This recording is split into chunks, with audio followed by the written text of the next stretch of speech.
Hi, and welcome to the first in my series, Did I Like It? As I mentioned before, this series won't be like an English lit class, nothing as serious as that, but it's going to talk more about the overall vibes of the book and what I personally did or did not enjoy. There's nothing wrong with a more classroom style approach. I actually really enjoyed listening to them, but I don't really have the qualifications myself to properly analyze a book in a way that's useful to others. But what I can do is tell you if I liked them.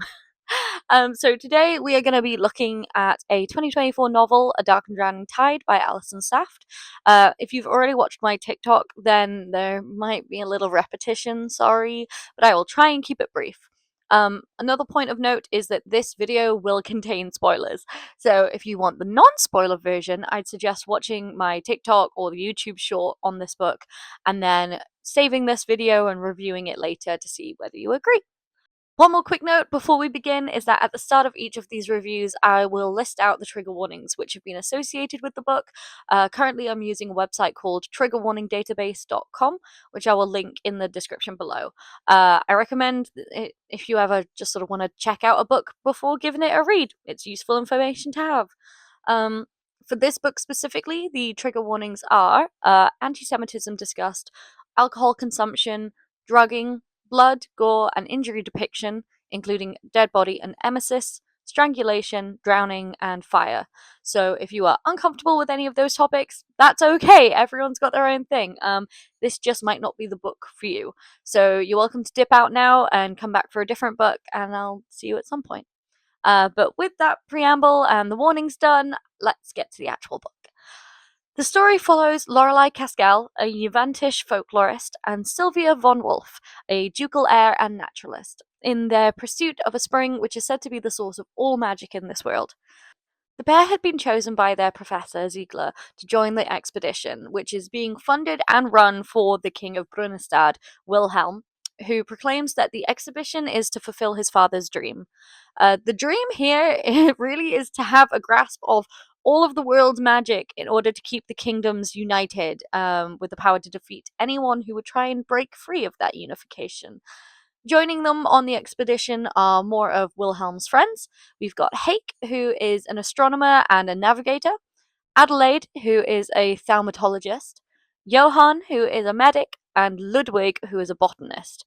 The expedition begins, and after a fight about which direction the spring is in, Ziegler is murdered. The book then follows Lorelei as she struggles with the death of her mentor, whilst trying to find the culprit and also survive herself as she is brought into a web of politics surrounding the expedition.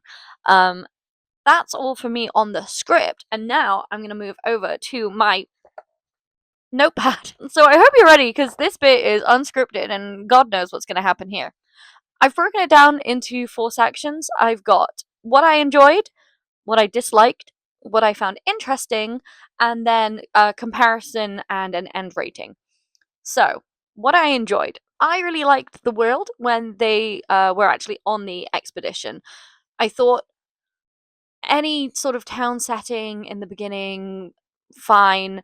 But when they're actually out in the world and you're seeing the different biomes and you're learning about the different cultures that they're going through, I really enjoyed learning about that, especially when they're in Alb, and you're seeing where Sylvia is from, and you're seeing how Lorelei had a lot of presumptions about where and how Sylvia grew up. So it's nice for her to be able to see firsthand how the territory is and also how other people within the territory treat her. I thought that was really like a fun thing. Also, like, it's just magical, you know? You're reading about how like there's this beautiful grove and these gorgeous forests and everything. I just really liked the overall world setting. Um, I also really enjoyed the trope of a friend group with secrets from each other. This was a lot of fun, honestly. The learning how everyone had something to hide, which obviously you read any book, the whole point of it is that you're slowly finding out these things about characters. But having a established friend group who are friends because they all grew up in like a noble house. They all grew up in noble houses. For them then to be put out into the wild and seeing how they all actually really interact and whether or not they are really friends, and how some secrets are just sort of minuscule in comparison to other secrets. The fact of there is a relationship between Johan and Adelaide that comes about later. That is definitely a spoiler. It's really interesting how you don't have like much of a knowledge about it, and then it just comes up, and you're like, "Oh my god, that all makes sense now." And then you can see why they've had to hide this relationship. It's it's like a whole maze of really just interesting political ties to one another. Also knowing that all of these people are respective heads for their own like territories. So there's a lot riding on those like relationships. There's a lot that could go wrong if someone has a falling out with someone, because all of a sudden it's not just a personal disagreement, it's now a political disagreement between two countries if things get taken too far. So I thought that that was a fun sort of microcosm of politics that was happening on the on the expedition. I keep going to say exhibition. That's just not it. Um, the enemies to lovers, obviously. I love. Who doesn't love enemies to lovers? At the end of the day, it's just it's a little bit formulaic, but it's also so damn good, and it was interesting. I think it was interesting to see how a lot of the enemies aspect was really one-sided. I'll I'll come on to that in section 3 where I'm talking about more of what I found interesting. But obviously, enemies to lovers, who doesn't love it? Um, Sylvia as a whole, a beautiful character, a beautiful soul. Like everything that she does is so honor coded. She feels very much like a knight, which I think is really interesting. Because a lot of her seems is like depicted very princessy, but I think that actually she is more of a knight, and she is a lot more willing to fight and stand up for what she believes in comparison to all of the others who are regional leaders. So I thought she does very good at showing how someone can be pure of heart, but also like slightly naive, but also not naive. She's not naive to the world. She's maybe naive in her trust in people, but not when it comes to like, oh, I know that I'll have to fight if this goes wrong, sort of thing. Like she is ready to throw hands, and I really respect that about her, whilst also looking gorgeous. So yeah. Um, how evil Johan was. Oh me, oh my. I really liked. I wish we had more of Johan doing heinous shit. Honestly, I really, really enjoyed Johan. Like the bit, the bit through the hands stole my heart. The bit where, the bit with Ludwig, where he purposefully puts the tree bark on him so that he would get like cursed. Oh my god, it's horrific. It's horrible. I really wish we had some more in it because it was such a good reveal, and it just made Johan's character actually more interesting, because before he was very much like a, I can't call him a soldier. He's like a battle weary, not even weary, he just likes a fight. He is specifically built to be on the front lines in a fight, and he gets off on it really. So him then being forced to play medic on a simple slow going expedition, you can see why it would rile him up. Him then, when it gets shown for what he is, oh, I just really enjoyed it. I think it was a really well written reveal. And I think it's interesting as well how everyone in the group will rise to an abhorrent level of evil to get their way. And it's not necessarily a bad thing, it's just that they all have something that they are fighting for, and this is the only chance to get that. And if they don't get it, someone is in a lot of trouble, whether it be like regions end up staying in this unification that leads to like people being unhappy and wanting revolution, or whether it be a revolt will break out and people will die, or whether it'll be I could get executed because I'm not following the king's orders. So there's a lot there to unpack. What else did I have on here? Overall, like the political unification of Brunstad, I don't know if I'm saying that right, but that's what I'm saying it as.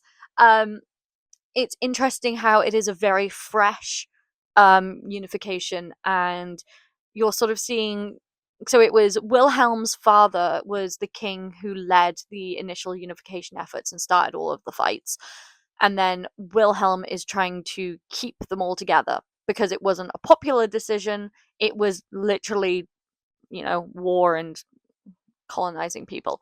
So Wilhelm is trying to keep his father's legacy and trying to keep them all staying together. And it's only like second generation unification. It's everyone still getting used to how tumultuous a period it is. It's a very like it's very dangerous time for people. There is a lot of rebellion and revolts. There are people trying to just work out how they're meant to survive in this world now. Um, and it's interesting that it's fallen on a group of younger people. Like they're I think they're in like their 20s.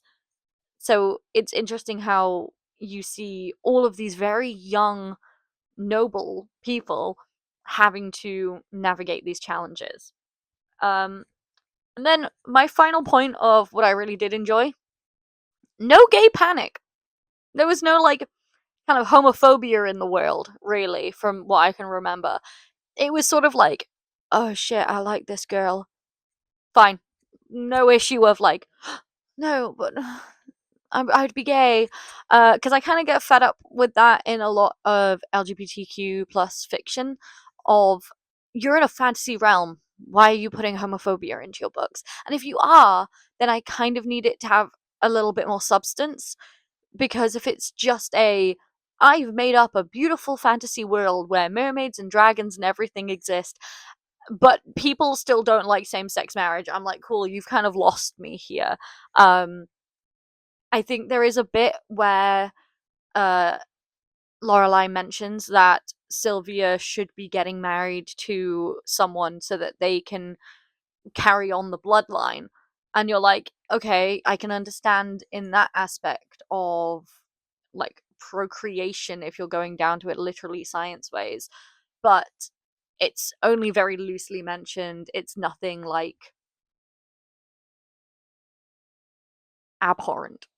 It's the only way I can put it. It's not just slapping you in the face randomly with a current societal issue. It's like, oh no, in this fantasy land, we're Gucci on same-sex marriage, which is a step above us, I guess. Um, but then I'll go into what I disliked. So, I kind of wish that we had some more time in the university. I feel like it had a lot of academic vibes. It felt like when they begin the expedition and Lorelai is talking to Adelaide about how she gets some readings with her equipments and stuff like that, and how Ziegler is taking down lots of notes in her journals, and Ludwig is studying all of the plants. That was obviously very academic feeling, but I think it would have been nice to kind of see them all more in the university setting to begin with. Um, I I don't know why.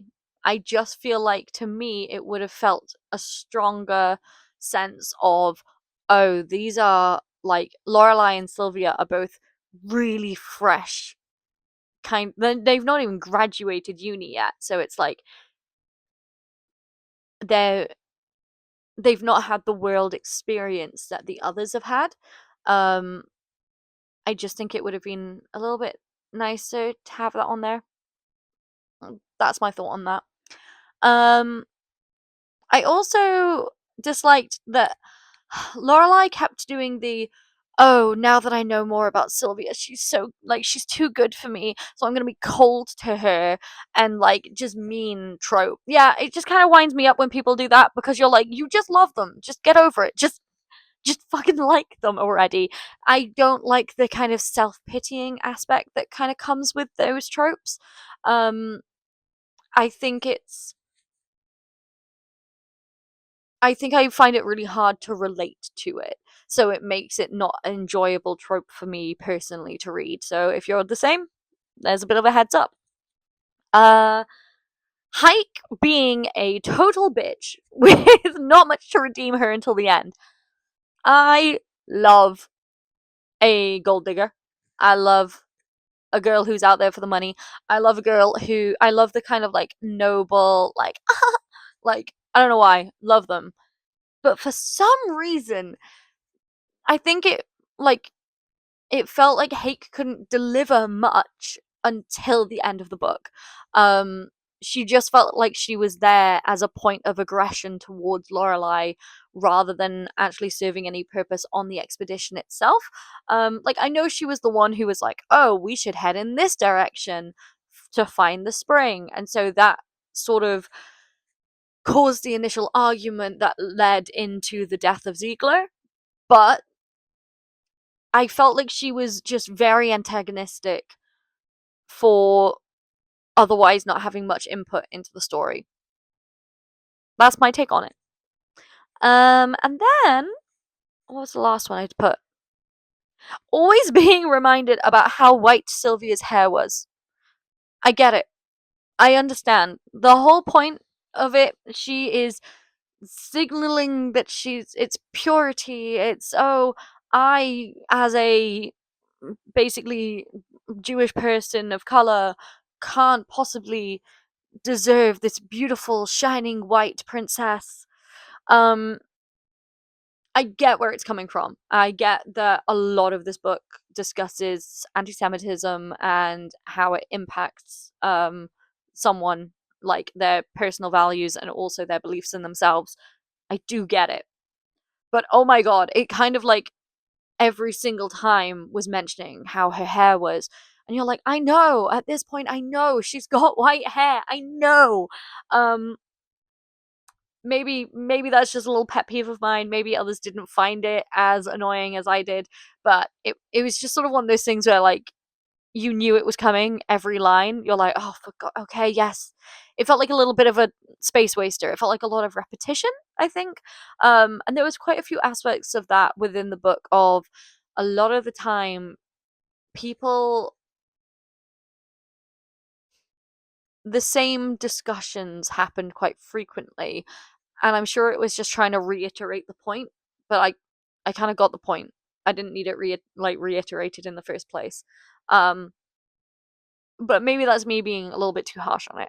Mm. What I found interesting, I did find overall the anti-Semitism discussions really interesting. So when I was originally reading it, and I was like, this feels like they're kind of making it seem like Lorelai's Jewish. And then I kept reading, and I was like, is this an American author who is for no reason saying that the only reason this person faces trouble is because she's Jewish? That could have been a really bad thing to be reading. So that's why I then went and did the research into Alison Saft herself, and when she'd said that thing about it being her own personal experiences for a previous book, I was like, oh, okay, I'm gonna safely say then that this is someone who is either Jewish or grew up Jewish and is putting their experiences into the book. And I was like, I'm way more comfortable with that rather than someone just parroting stereotypes. Because at one point they were talking about like a golem, and I was like, well, that's literally Jewish folklore. So it was a little bit touch and go for a little bit, but I'm glad that it got cleared up and that um, it's not appropriation. But it was really interesting, sort of seeing how Lorelai's life experiences made her doubt herself and doubt her strengths. And it's also just obviously really sad. Anti-Semitism is bad. Don't do that. There, especially right, current circumstances that I'm putting out this video in, GZ crazy, but people, everyone deserves peace, but pro-Palestine. But just because, like, someone is Jewish, don't be anti-Semitic. That's just my point to you. So it was really interesting overall to be able to read this in a time when this was happening. Um, the discussion of trauma and guilt as well. Lorelai obviously had a very traumatic upbringing. She lost her brother. Well, she didn't lose him; he got murdered. Um, and it was horrific. And it's I do like how you see how she carries the guilt of her running away.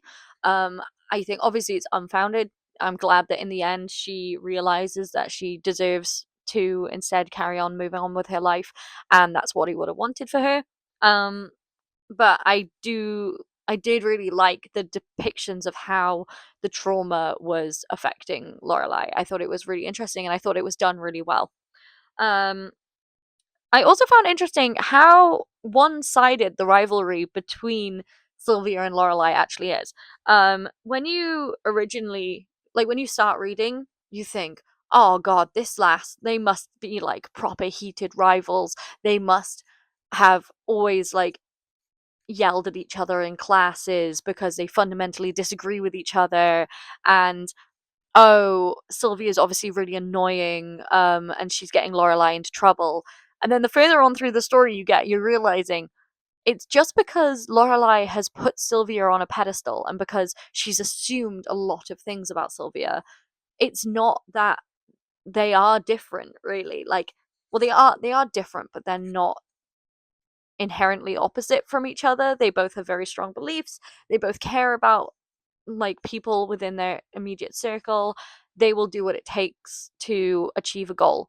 And I think it's interesting that because Lorelai put her on such a pedestal, when she gets to know Sylvia a little bit more, she finds that actually she wasn't jealous of what Sylvia had. She was just falling in love with Sylvia. So there was no rivalry really, because throughout the book, Sylvia says, "I don't want to fight with you." Um, and that she can't understand why Lorelai is mad at her. And I think that's quite sad at times because Sylvia is openly being like at one point she's saying, "The reason why I stared at you all the time is because I thought you were beautiful," and like Lorelai's like, "What? What? What? I didn't get that. I thought you hated me."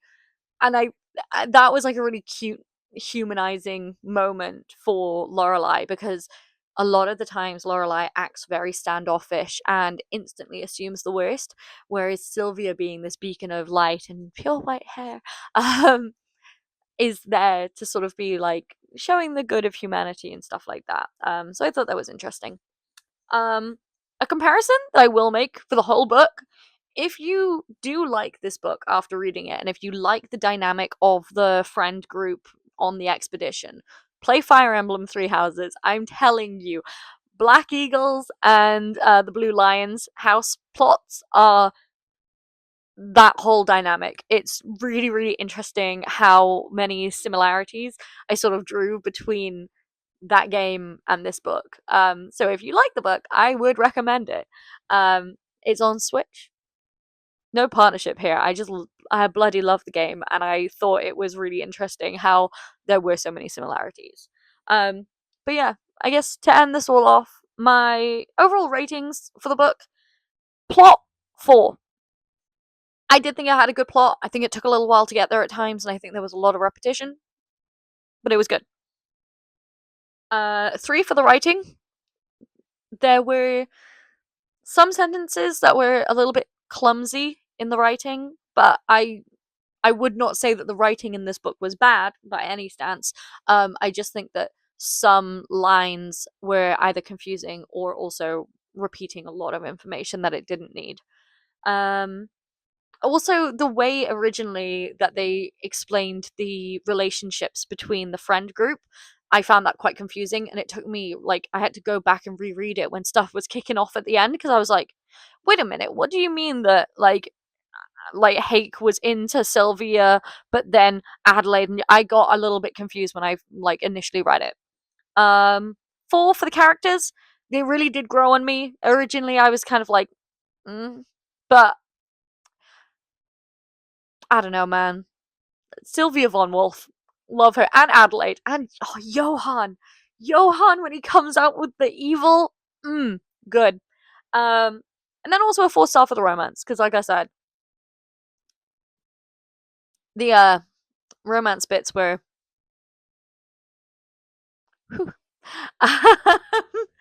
and also just the overall, like, the ending, I was crying. Like, it's so sweet, it's so adorable, and I was so angry with how the ending was initially turning out, with Lorelai having not read these bloody letters, and then Sylvia being like, for God's sake, I sent them to you, you just didn't read them because you thought that they were for someone who was better than you, and they're not. You're great, read my damn letters. And it was just another way of Sylvia being like, for God's sake, can you realize how good you actually are? I thought that was really sweet. So yeah, 4 stars for romance. That's it. Um, Thank you very much for listening to me ramble for a good basically 30 minutes on this. I hope you enjoyed it. I'm currently in the midst of reading another book. I will actually try and take notes during my reading of them this time, rather than retroactively going through and going, oh my god, I forgot about all of these things. There is probably a lot that I've missed, and that's okay. Hopefully you found this of some use. If it does like interest you, if the book in general, let me know how you found it at the end of you reading it. It'd be really great to know. And it would also be really great to know if there is anything that you would like me to include more within these videos. Obviously, it's my first one. I'm brand new at this. So any tips, any tricks, any specific items that you would like to see me go into more detail on, I am happy to consider. But yeah, thank you so much for joining, and I guess I'll see you next time.